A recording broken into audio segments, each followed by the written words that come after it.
All right, well, I think without further ado, we will begin session 4. We are running about 5 minutes behind. I apologize for that. Um, so to kick off session 4, this is going to be presentations from dentistry, dietetics and human nutrition, kinesiology, and health promotion. Just a few housekeeping announcements. A reminder that this presentation is being recorded. We do encourage questions. And in this session, we will have Miss Carol Street from the libraries be moderating with us. And you can ask your questions through the Q&A button located on your toolbar.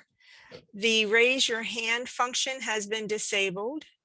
So I think without further ado, let's get started.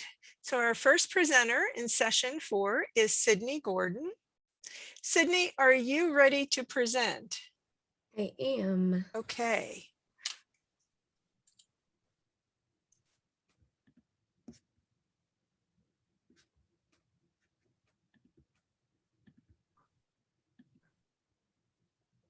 Can you guys see everything? Yes. Okay, perfect. Okay, hi, my name is Sydney Gordon. I'm a biology student, and I have been working on research at the College of Dentistry. So this study was just recently funded, and I'm going to be presenting on the main purpose and experimental approaches to be developed. So current periodontal disease treatments, although sufficient to control disease, are also limiting in terms of eradicating disease in persistent non-responsive sites. So the purpose of our study is to review the possible uses of nanoparticles as a local delivery adjunctive treatment for periodontal disease and test its bactericidal and anti-inflammatory properties in a biofilms model in vitro. Our project is for a highly localized application and long-term delivery of antibacterials and anti-inflammatories into the periodontal pockets of infection. This requires very different types of nanoparticles than have been previously used for systemic drug delivery. These nanoparticles are required to have slow rates of degradation, to be capable of carrying large cargo of antibiotic and anti-inflammatory agents, and to have antibacterial activity themselves. This must be achieved without causing serious inflammation in the tissue and with low mammalian cytotoxicity. Since silica is almost inert to the body, we're using silica nanoparticles, and silica nanoparticles do not cause significant inflammation. And so mesoporous silica nanoparticles, MSNP, will be used. These are slowly degraded, have a large pore volume, and they can cross cell membranes and can be functionalized to release cargo under anaerobic conditions. First, an antibiotic known with efficacy against periodontal pathogens, metronidazole, will be incorporated into the nanoparticle pores together with quercetin. In addition, the MSNP matrix will be intrinsically bactericidal by decorating the surface of the nanoparticle with silver ions. These nanoparticles should persist in a periodontal pocket, maintaining localized antibacterial activity for weeks. The release of the MSNP contents and their ability to inhibit inflammation and control infection with periodontal pathogens will be tested in vitro in phase 1. In the nanoparticles section of the poster, you can see an empty MSNP on the left and a functionalized MSNP on the right. And so the empty MSNP will be used as a control for our experiment. So we have 3 aims for our project. And so the first aim is to engineer MSNPs to have intrinsic antibacterial surface properties. There are several metal ions that are bactericidal, but silver ions have been previously used to decorate the surface of nanoparticles for this specific purpose.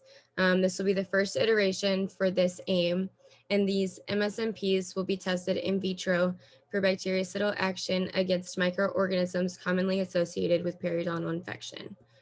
Our second aim is to engineer MSNPs to store and release antibiotics in bactericidal concentrations.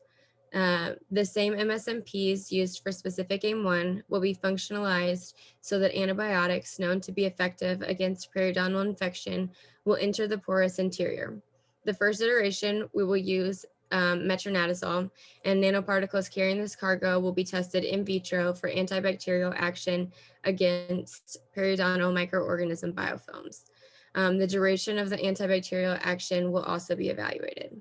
And our third aim is to evaluate the MSMPs functionalized for their ability to cross the epithelial barrier without causing inflammation. Um, Next to the oral epithelial cells section on the poster, you can see an image of OKF6 cells, which are the cells that we will be using.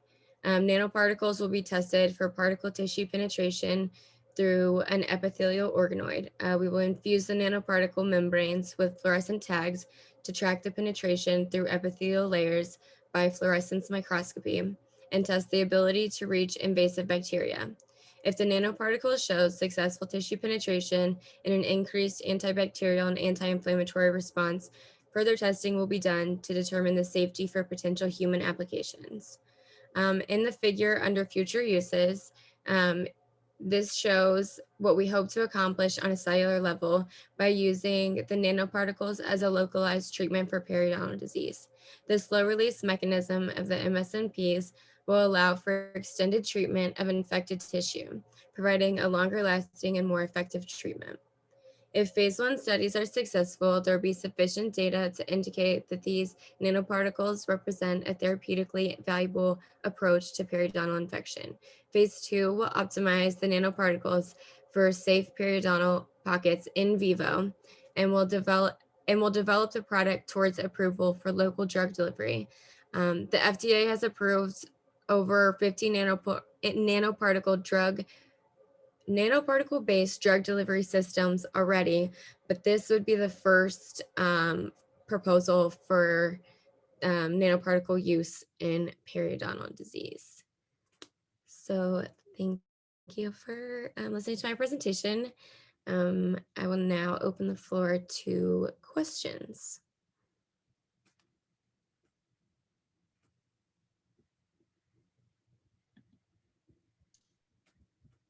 Nice presentation, Sydney. Thank you. So while we're waiting for folks to type their questions, could you just share with us how you got involved in this research? How this was this a personal interest to you, or what's your story? So before I came to UK, I was doing research. I was doing exomedicine research. So I had sent a project to the International Space Station and was studying the effects of gravity. And so when I came to UK, I approached Dr. Shaddix at the College of Dentistry. And I was like, hey, I've done this cool research. You know, at some point, does the College of Dentistry maybe want to do something with this? And she was like, yeah, that's a great idea. Do you just want to work on some research that we have right now? And I was like, yes, like I'd love to. And so I've been working on a couple of different projects with her over the past 2 years. And then I really became interested in this one. And so things have gotten pushed back because of COVID and not being able to be in the lab and all these different things. And so we actually just started the first parts of the experiment a couple weeks ago. So I'm really excited to see how everything unfolds. So will you be able to connect any of this exo research with this? Will you be able to tie this in, or has that kind of been put on the back burner because of COVID? Well, that was actually more, it was connected with a different project that Dr. Shaddix was doing. But that project has kind of been put on the back burner because of COVID.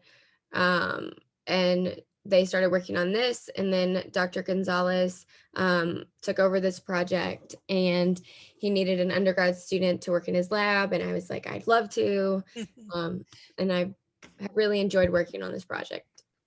Awesome. Thank you for sharing. What are the next steps? This is Carol, the moderator. What are your next steps with this research? So pretty much the first phase that we're working on right now, there's multiple steps in this first phase. So we're looking at the cytotoxicity to see if these nanoparticles in the cells, and then we're looking at, we're about to start our experiments on bacteria to see if the nanoparticles are actually preventing bacteria growth. And then after that, then we will do more bacteria, try to look at more types of bacteria that are associated with periodontal disease. And then we're going to do an organoid to see tissue penetration. But pretty much, if all of these experiments are successful and are leading us to the conclusion that this could be useful for a periodontal treatment, then we will try to start doing experiments in vivo. And pretty much in the long run, the hope is that nanoparticles, they can be incorporated in anything. So they're already being used in other dental products, such as composite and other dentures and other things. And so the goal is to even potentially use this as a preventative method, maybe incorporated into toothpaste, incorporated into mouthwash, other things that can help prevent the growth of bacteria, as well as being able to use it as a local periodontal treatment. Thank you. That's so interesting. Thank you. All right. Does anyone else have any more questions for Sydney before we move on?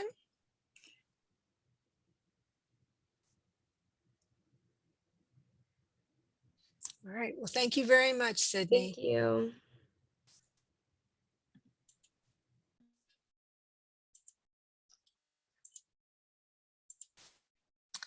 Okay. Our next presenter is Michaela Oberle. Did I pronounce that correct?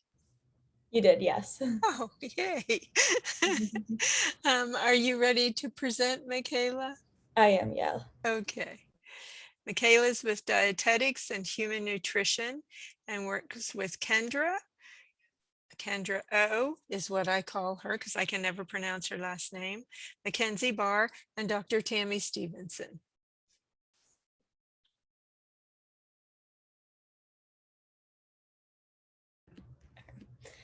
Hi, I'm Michaela Oberle, and I'm gonna get started.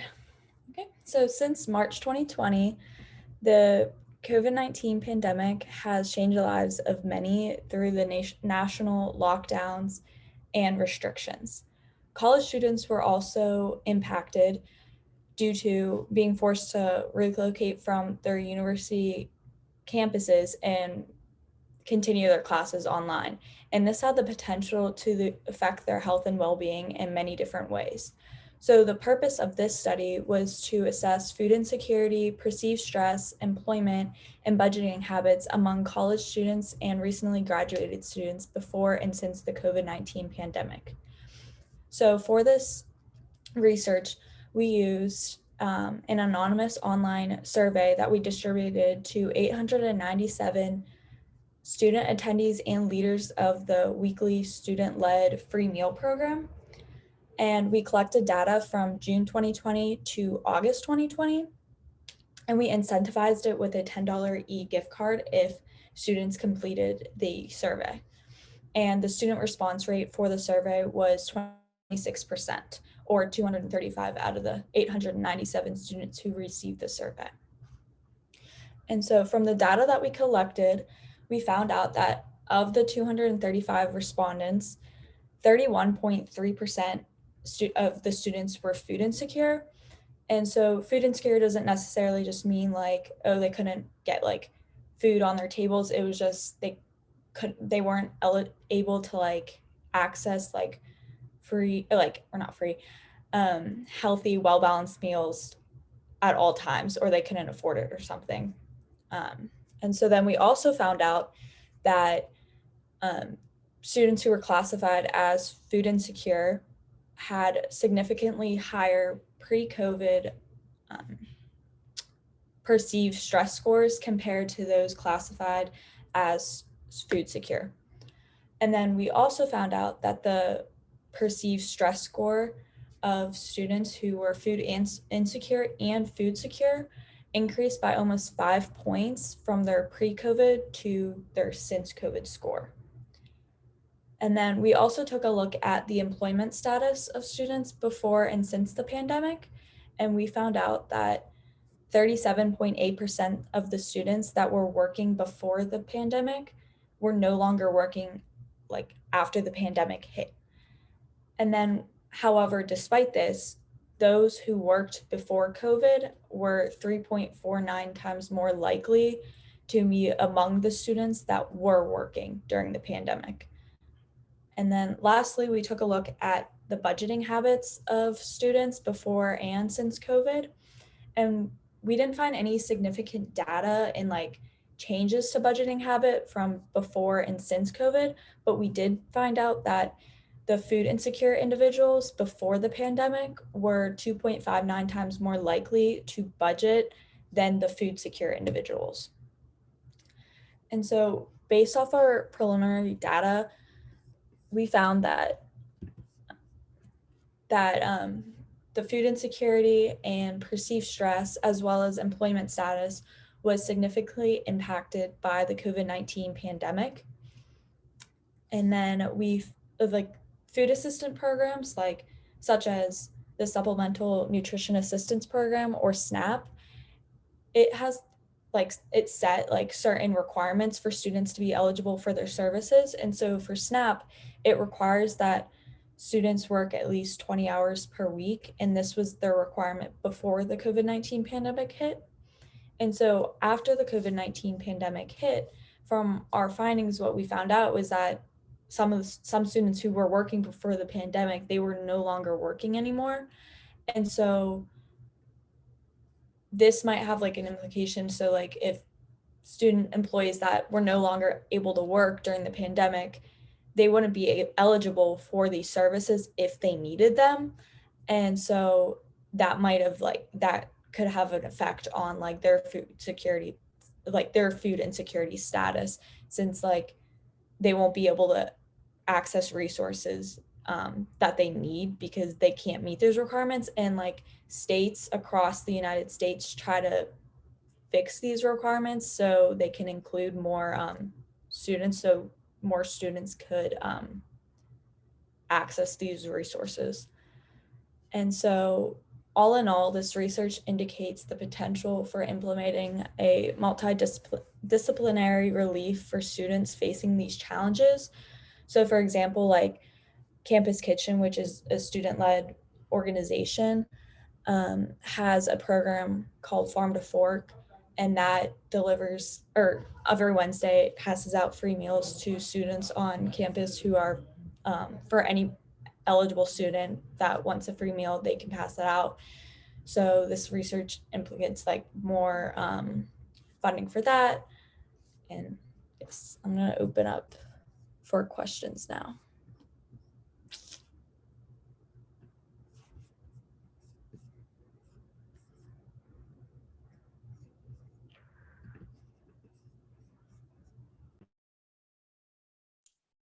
Michaela, this is really interesting research. How did you study at all how UK is trying to help students during this, how their approach to food insecurity changed during the pandemic? So Samantha Udarbe, Sam Udarbe, she's the president of Campus Kitchen, which is that student-led organization that works to reduce food insecurity and reduce food waste. And so she was actually the lead. She was the lead person on this project. And then she kind of pulled me in about a month ago to see if I wanted to help her present this since she had to work on her capstone project. So I'm not entirely sure like exactly what all that UK does for students that are food insecure or how they fight it, but Campus Kitchen is one organization that works to fight it, fight food insecurity and food waste by going out through like to local grocery stores or farmers markets to recover food, and that helps to reduce food waste. And then they bring it back to the kitchen in Funkhauser, and then we usually make meals for different organizations like Ronald McDonald House or something, or for Farm to Fork, we make weekly meals for students that don't always have access to meals. This is like a free resource they could use. So this is like, I'm not entirely sure what all UK offers, but this is like one student-led organization that really helps to like fight food insecurity.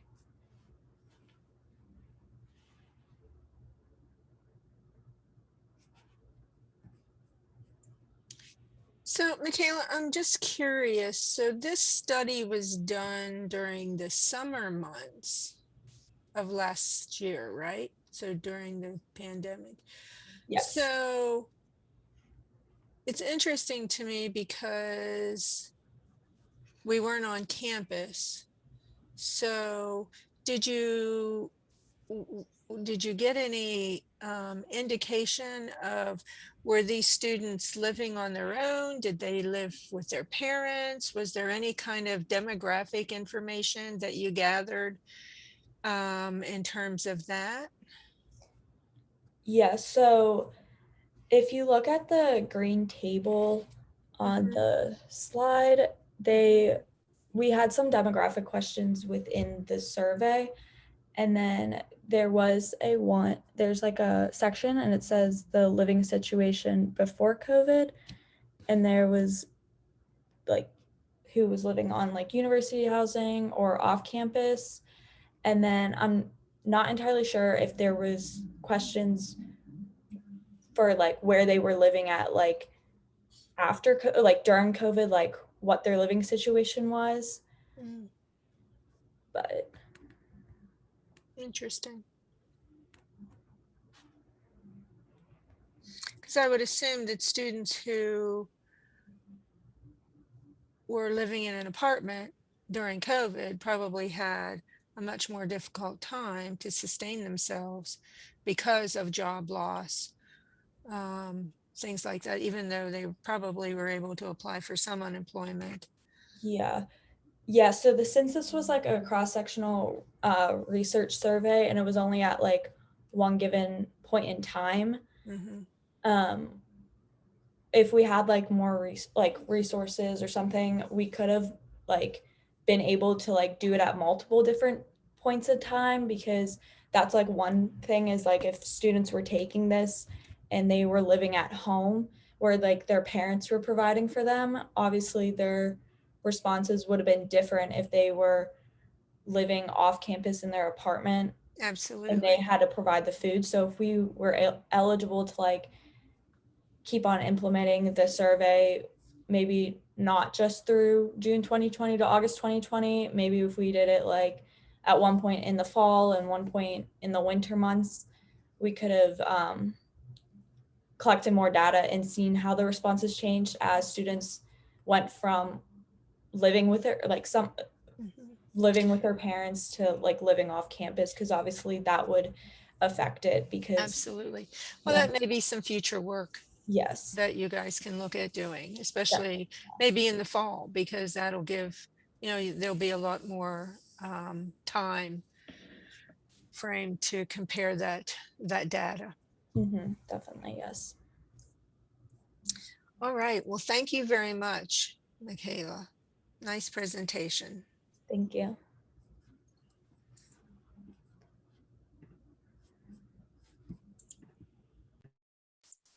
All right. So our next presenter is going to be Patrick Bidros.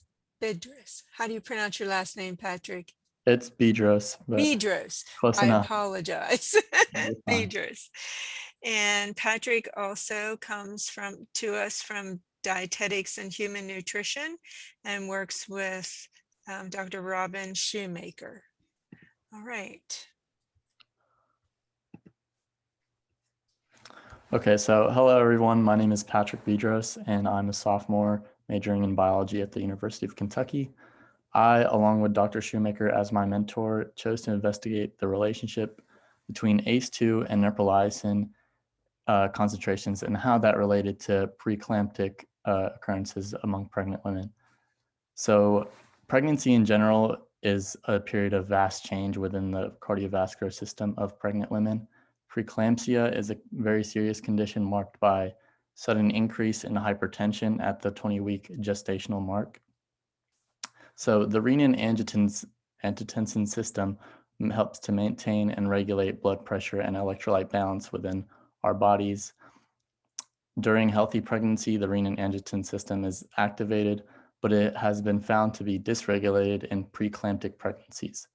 So the reason we have decided to undergo research about these two enzymes is because that previous studies have pointed to two specific enzymes, that is ACE2 and neprilysin, that activate an alternative arm of the renin-angiotensin system, and this has protective effects to regulate blood pressure in non-pregnant humans. The role of these enzymes during pregnancy is not fully understood yet, so the purpose of this study was to characterize the effects of these enzymes in both normal and preeclamptic pregnancies. So being out of the lab, the data for this study came from an ongoing clinical trial led by Dr. O'Brien on the role of aspirin in placental and maternal endothelial cell regulation. The study recruited 50 patients deemed being at a low risk of developing preeclampsia and 100 patients deemed high-risk patients. The high-risk patients were randomized to 81 milligrams or 162 milligrams of aspirin daily during the course of their pregnancies.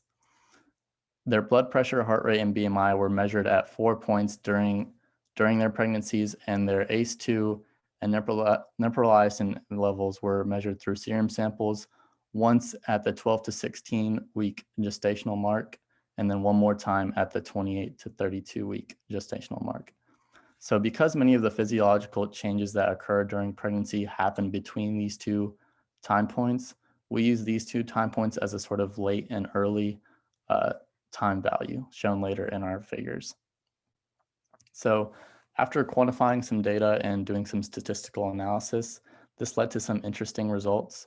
We saw that both ACE2 and neprilysin were increased during pregnancy. A paired t-test led us to a p-value of less than 0.0001, deeming the elevations unlikely to be due to chance. Next, it was decided to run some correlation tests to figure out if neprilysin or ACE2 had any association with the BMI of our patients. Since the design of the study had split up equal counts of BMI of obese women, that being a BMI of over 30 and a BMI of under 30, this made sense for me to do.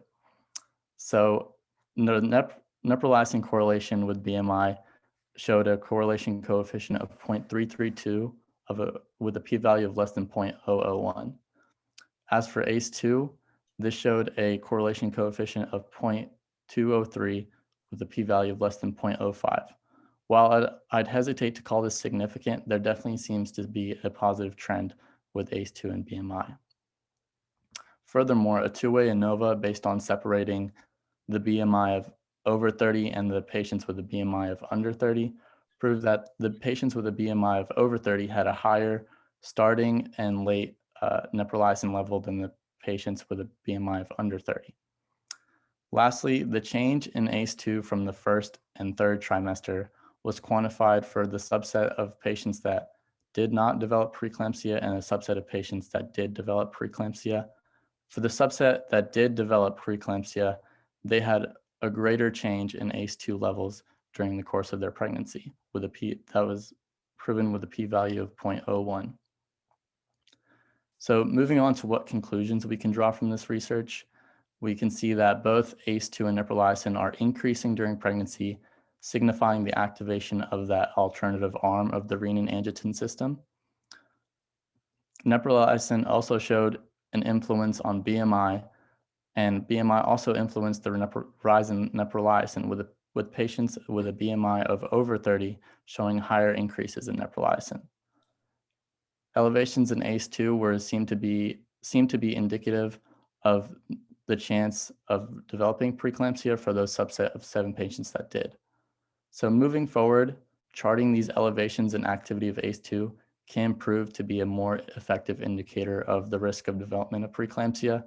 At the moment, preeclampsia is rather difficult to predict, and this can be a new mechanism for better predictions.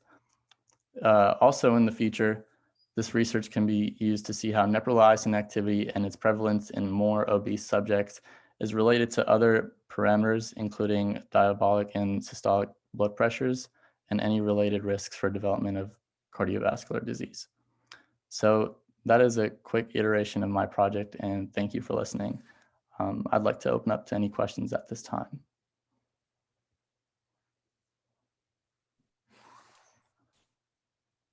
Nicely done, Patrick. So during this data, was there any questions for the recipients as to what their nutritional level was like? And do you think that would definitely have an impact? So yeah, it's funny that you do mention nutritional level. That was one of the things that was almost left out. There was a survey that was given to all the subjects, and that included like typical risk factors such as smoking or any genetic diseases or history of preeclampsia. But diet would definitely be something to include in that survey for a larger cohort of this study. Thank you. Patrick, what are your plans to continue your research? Or do you have plans to continue your research? Yeah, so as I mentioned before, some of the statistical analysis that I had ran indicated that there was too few of samples to deem certain trends significant. So I would like to repeat this experiment, but with a larger cohort, and again, investigate how neprilysin is related with BMI. What a great opportunity. So this can be a pilot research project. What would you change for a larger project in addition to the size of the sample? So as you see, the subsets of the women that did develop preeclampsia and the ones that did don't add up to the full count. So if I had repeated the study, I would make sure that all the subjects had data values. There were missing data values for some of our patients, and I think that could help to support my results or strengthen my results. Excellent, thank you.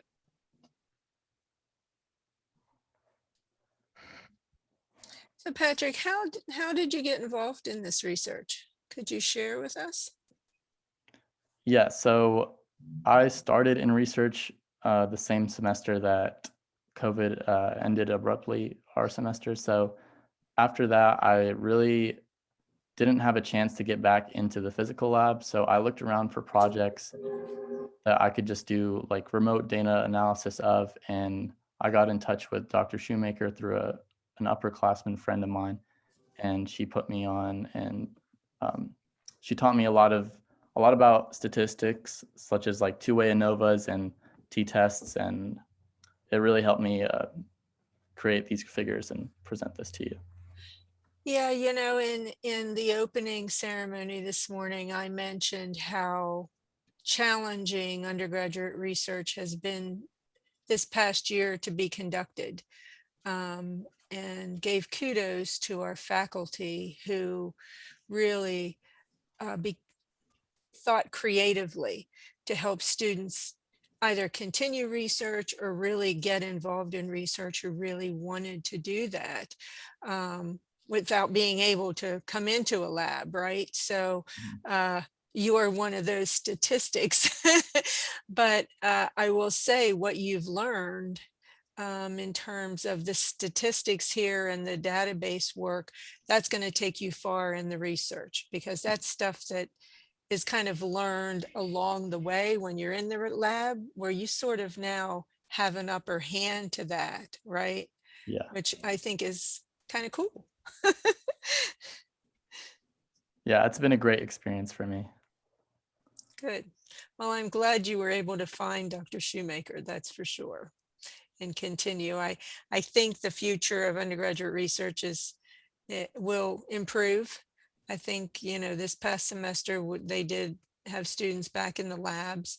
And I think as we go forward, you'll see, I mean, there's still going to be precautionary things that, will need to be set in place. But at some point, I hope we get back to where students can really delve into the hands-on experience and not just do the virtual stuff. Mhm. All right. Well, if no one has any other questions for Patrick, we will move on to our next presenter.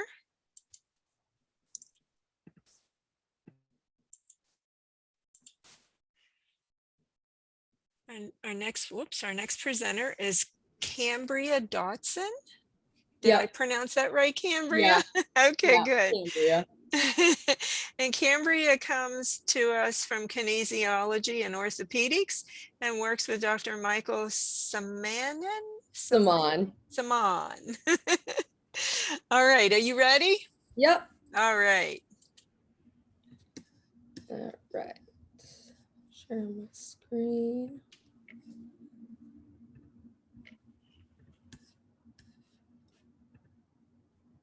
Okay. Hi, everyone. My name is Cambria, as we said just 2 seconds ago there. So I've been working with Dr. Saman for about 18 months now in his lab, where he focuses a lot on FAIS is where he's getting a lot of his grant money for and everything. So that's where his focus is. So about 18 months ago, I came to him and wanted to help out with his projects. And so we ended up coming with an individual research project for me to do as part of my honors capstone, which I made this poster here for. So to give you a little background on FAIS, it's short for femoacetibular impingement syndrome. And it pretty much is like a small bony growth on the hip joint that causes pain in some individuals. And so what I dedicated this research project to was trying to find the pain causation in these patients diagnosed with FAIS. And so after thinking about it for a little while, we had come up with the hypothesis that when compared to healthy control patients, the patients with FAIS will exhibit a weaker hip extensor and abductor strength, as well as a smaller gluteus maximus and gluteus medius, which I'll shorten as Gmax and Gmed for the rest of the presentation. They'll have a smaller cross-sectional area and volume, and cross-sectional area will be CSA throughout the poster here. So we know that these patients show a weaker hip strength, and that's a lot of the reason that they're having pain. So what I did for a lot of last year primarily was work on these muscle segmentations that are down here in the left-hand corner. So on the left here is the gluteus maximus, and on the right is the gluteus medius. After looking through some literature, we determined the best place to segment these was for the Gmax, just clear the femoral head, which would be right here as a little white bony part. And for the gluteus medius, it's the inferior point of the sacroiliac joint, which is going to be found right over here, if you can see my mouse. So over here is a lot of our patient demographics and how we sorted into this project. So our methods really consisted of, number one, me segmenting all these muscles. And in order to ensure that this was going to be a reliable study, we conducted a dice coefficient, which pretty much takes the two pictures and lines them up on top of each other to make sure that they're the same. And so the closer that number is to 1, the more reliable you are. And so I got a dice coefficient of 0.98, which is highly reliable. So we were ready to move forward with the project. After these segmentations were complete, we have an in-house software that we use on MATLAB that produced for us those cross-sectional areas in centimeters squared and the volume for us in centimeters cubed. And so we took all that data and we needed to compare it to something strength-wise. So we took our isokinetic hip extensor and abductor muscle strength that were measured at an angular velocity of 60 degrees per second, and they were normalized by body mass. So for the results section we got, as you remember, my hypothesis was that a smaller muscle is the reason for a smaller muscular strength, which we can see down here, the muscular strength is much weaker in those patients. So the darker blue on the left-hand side of these graphs down here in the middle shows the control patients. So these are people that have no symptoms, no pain, and you can see that their strength in both their hip abductor and hip extensor strength is much higher. The hip abductor strength is statistically significant and the hip extensor strength is marginally significant.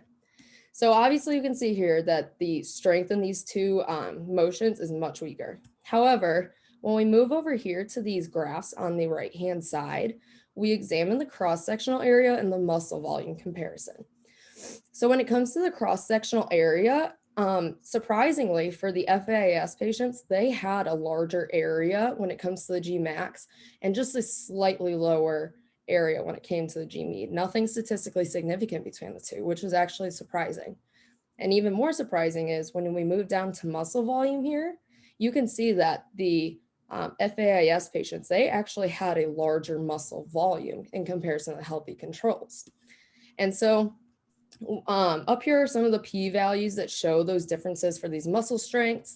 And as I stated earlier, the statistic significance here is really important, and the fact that there is no statistic significance here is also important. Pretty much what that just means is that there is a reason that the muscle strength is weaker, and we just don't have the right reason why. So we rejected our hypothesis. And what we're going to do next is actually, instead of looking at the size of the muscle, we're going to go in and look at the composition of the muscle. And so what I mean by that is Dr. Saman has a colleague who is working on a fat infiltration algorithm for us that we're going to input into MATLAB. And then from there, MATLAB will plug and chug for us and give us the density of those hip muscles and what part of it is fatty tissue and what part of it is healthy tissue. And so our next hypothesis is that despite them having a larger muscle size and weaker strength, we think that the weaker strength is due to a poor muscle quality. So that's where we're going to go with the project from here. Dr. Simone has been working on this for a very long time. And so I wrote down here in a lot of acknowledgements to all of his lab members and his grants. And I know a lot of my family's on here too. So I just want to say thank you to you guys for supporting me too. Anybody have any questions?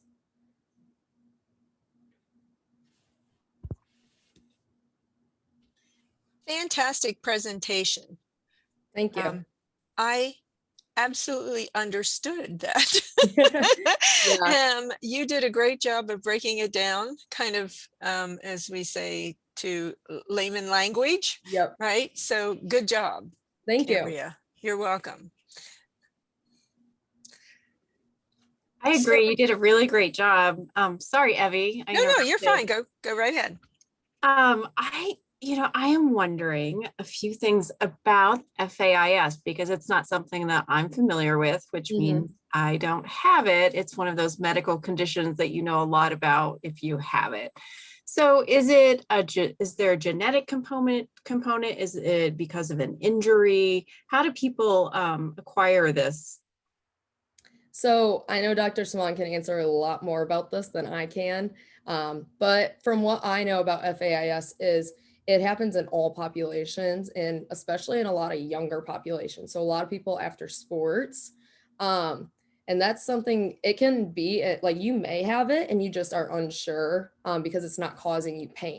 Whereas in the people where it causes pain, they go and they look for information on how to make that pain stop. And a lot of times it ends up in surgical intervention, which is a big primary part of Dr. Saman's study is he's looking at their pain beforehand and then a year after surgery.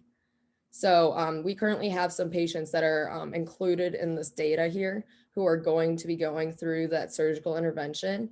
And then we're going to test their muscular strength and all that after as well. And as a follow-up, how painful is this for the person experiencing it? Are there wide variations in pain level, or is it Oh, pretty yeah. debilitating? It can be really debilitating. We've had a couple patients come in that could barely walk for our, some of our things. It can be really painful, especially on the different muscles that we test. So one of the muscles that we test, they're supposed to push their leg out. And if it's on that hip side, it's just that bone on bone. And so a lot of people that maybe have had some kind of knee replacement, they know what that bone on bone feels like. And it's rigid and hard. And so it can be really debilitating for some people. Whereas for others, it may not be as debilitating. So you're working directly with patients. Yeah, so I do data collection with Dr. Simon's lab group. And so as right before COVID, I was doing a lot of it as well. But yes, we would have people come into our gate lab in MDS here on UK's campus, and we would run them through a series of protocol. And I mean, that's an impressive experience as an undergraduate. Yeah. Certainly. So what have you learned from working with people who are experiencing pain, and how has that affected either your passion for the research or just anything about how have you changed how you approach them? Tell us a Yeah, little more about so I'm a senior this year at Kentucky, currently applying to medical schools. And so my passion is within orthopedic surgery. So I have been in an orthopedic surgeon operating room. I've followed one around for clinicals and stuff. So that's what really drew me to Dr. Simon's research when I was looking into getting into some kind of research, is because he was working with patients live and on a joint, which is primarily what I want to work with in the future. But I do think that my patient skills have really improved over the past year or so. But I think the biggest takeaway that I got from this is that I do want to continue research. I started out as a biology major here and did not like all the lab research that we were doing with pipettes and all that. But transferring to kinesiology and working in this kind of lab environment really sparked my love again for research and wanting to work with people hands-on for the rest of my life. That's awesome. Thank you. See, that just goes to show.